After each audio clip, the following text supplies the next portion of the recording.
Hey ladies, okay, I know I was supposed to come on and do a video a long time ago.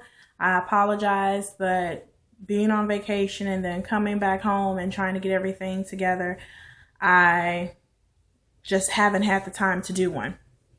So this is going to be a very quick video. I'm just going to update you guys on what has happened since my last video.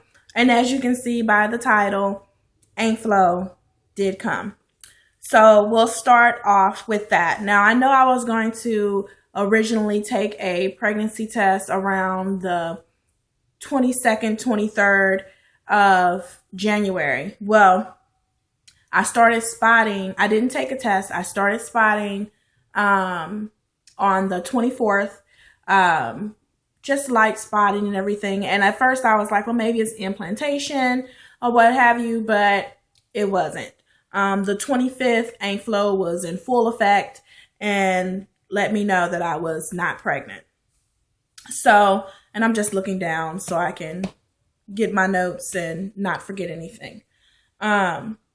So this was that January was not our cycle. Okay, so we went to see our RE and, let her know that I had started my period and everything. And so she wanted to do an ultrasound, which really surprised me because I was on my cycle. So, I've never had an ultrasound while I was on my cycle. I know some of you ladies have, but I've never had an ultrasound while I was on my cycle. So she did do a ultrasound and she let me know that there was plenty of eggs. She even asked me like, how old are you again? Because I have so many eggs. So, she said that, I was making the eggs and that was fine. My husband also did a semen analysis while we were there. And it was really crazy. I have to get your input on that because I was under the assumption that he would go back and handle his business by himself. I don't know if it's because I have a private RE who has her own office or what, but they were like, well, you can go in there with him. So that was a surprise to me because I thought that he was just going to go and do his thing and, turn his specimen in. But they said that I could go with him. So we went in there. He did his thing. And husband is A-okay. She said that the average is 20 million sperm. Hubby had 64 million. So, and I couldn't get one. Okay. But anyway, so he's fine. He does not have a problem in that department. So we talked again about what our options was. We talked about why I may not have conceived in January. And what she said was that it could be two reasons. Because I was on, because I was on the Clomid. Clomid makes your cervical mucus really, really thick. It kind of works like a birth control where, it's kind of contradicting because when you're on the Clomid, you want to increase your chances of becoming pregnant. Well, that's the good side, that it makes your eggs mature and makes you produce eggs. But the flip side to that is it also acts as a birth control. And a lot of people may not know that it doesn't act like a birth control, for birth control, but what it does is that it makes your cervical mucus either non-existent or it makes it really, really thick. And it's hard for the sperm to swim through that. And it kind of blocks the opening so they can't swim through. And usually that has an effect the higher the dose that you're on. And I was on 150 milligrams. So I was on a high dose. So that could be one of the reasons why the sperm did not swim through and we did not get pregnant. The other reason, she said, is because even though I'm producing eggs and they are mature, they're not being released. Okay. So that could be another factor in it. She doesn't think that's what it is. She thinks that my cervical mucus was just too thick. But that could be a factor. I don't think that's it either because I've never had a problem releasing the egg before. And so that's why she said she didn't think that was it. So what we're doing to combat the thick mucus is taking Robitussin. And I know that I've read online and I've watched some videos where Robitussin as well as Mucinex helps as it thins out mucus. When you take Robitussin or either Mucinex, it thins out the mucus in your chest so you can get rid of it. Well, it does the same thing for your cervical mucus. It thins it out. So I've started taking the Robitussin. I actually started taking it today. And you take 200 milligrams 3 times a day. And it has to have just this one ingredient, and I can't pronounce it, and I don't have it in here. It's like it starts with a G, and you guys could look that up. But that's the only active ingredient it needs to have in there. So if you get something that has some other ingredients in it, that's not it. The one that I have is for mucus. It actually says mucus on the box, and that's the only ingredient it has. It begins with the G. And you take that 3 times a day, 200 milligrams, and it thins out your cervical mucus and allows the sperm to be able to swim through. I'm also going to be using the pre-seed to help along with the sperm swimming through. I've also started taking vitamin E to help with my lining, to make sure that my lining was good.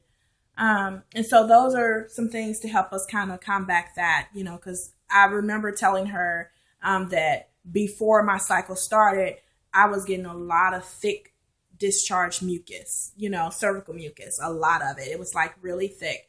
And she said that's probably why I didn't get pregnant, because the sperm couldn't swim through. So we're going to take the Robitussin, which was a surprise to me, but I guess it makes sense. If it thins out your chest mucus, it will thin out cervical mucus as well.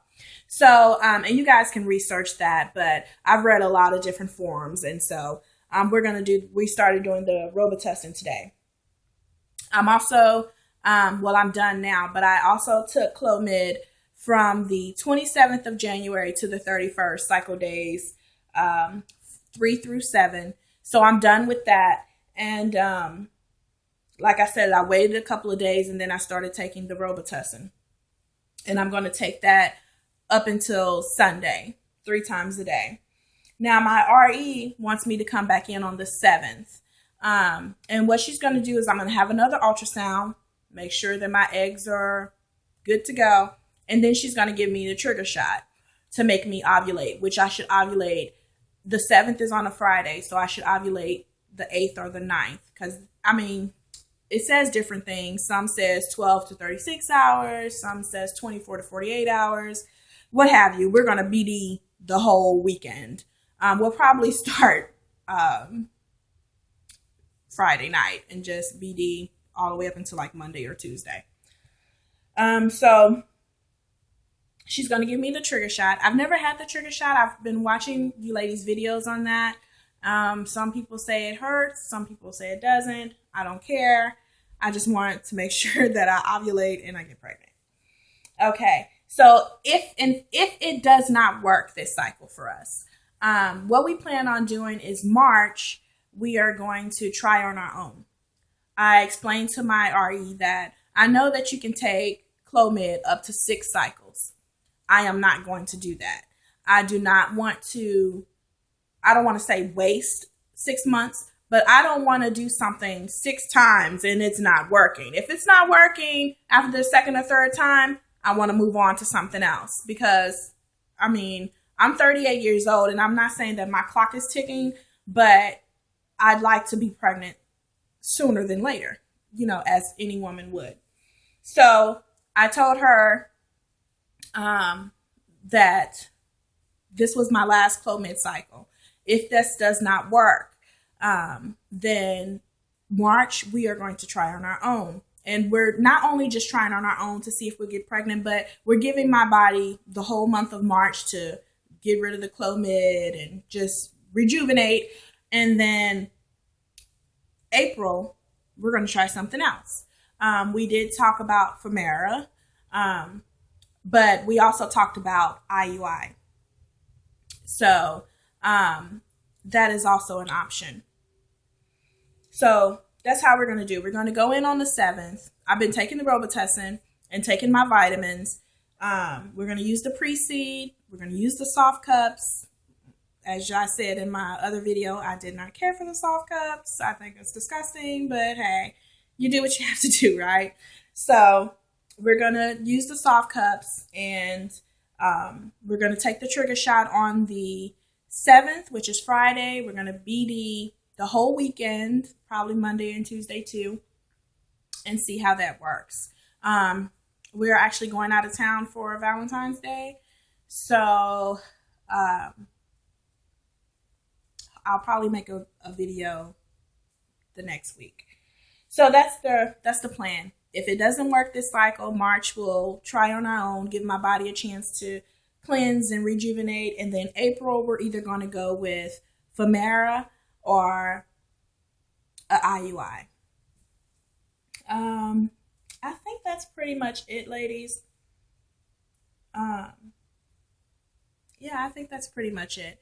I'm not bummed that it didn't happen in January, even though we BD'd like crazy. If I had known about the Robitussin and taken that and, you know, thinning out the cervical mucus and everything, then I definitely would have tried that. It just wasn't our cycle. But like I said, I'm going to try something a few times, and if it does not work, I'm going to move on to something else. And my RE totally agrees with me on that. Since we have hubby out the way and we know that his sperm is plentiful and his mobility was also good. I don't know if I mentioned that. So we can just kind of focus on me and what we need to do for me. Something else that we're going to do in April, before, if I decide to do the IUI or the Femera, either one, the beginning of April, like I said, March we're going to try on our own. The beginning of April, I'm going to get a HCG done. And I think I'm saying that right. But I'm going to go in so she can shoot the dye up there, make sure my tubes are open and that nothing is blocked. There's no scar tissue or anything, and everything is good. She said that it looked good on the ultrasound, but you actually do need to do that. So we're going to definitely try that and make sure that everything is open and everything. So that's what we're going to do. That's my daughter just came in. So that's what we're going to do for that, just to make sure that my tubes are open, because I don't want to go 6, 7, 8 months, a year, and then they're like, oh, your tubes are blocked. No. And I know because of the surgery I had where I had the fibroids removed as well as my tubal reversal, that it can leave some scar tissue. And so that was a concern for her as well. And so she said, you know what, that's a great plan. You know, this will be the last cycle of Clomid. March, you'll try on your own if this cycle doesn't work. If that doesn't work, we're going to do the HCG, make sure you're open. Then we'll probably start Femera or either IUI. And we'll see how that goes. So I apologize, ladies, that it took me a while to get a video up. But like I said, when we got home, it was like, okay, we have to do this, we have to do that. My husband goes back to work tomorrow. And so just trying to get everything, you know, together, get the kids together. I have 2 kids that's in college now, and you know, I'm actually taking a break because I have to get back to my office. But yeah, so that's our update. And I just wanted to let you guys know that I am keeping up with you guys. And I'm so happy that some of you ladies have gotten your BFPs. And just keep your fingers crossed for us, okay? I'll talk to you guys later. Bye.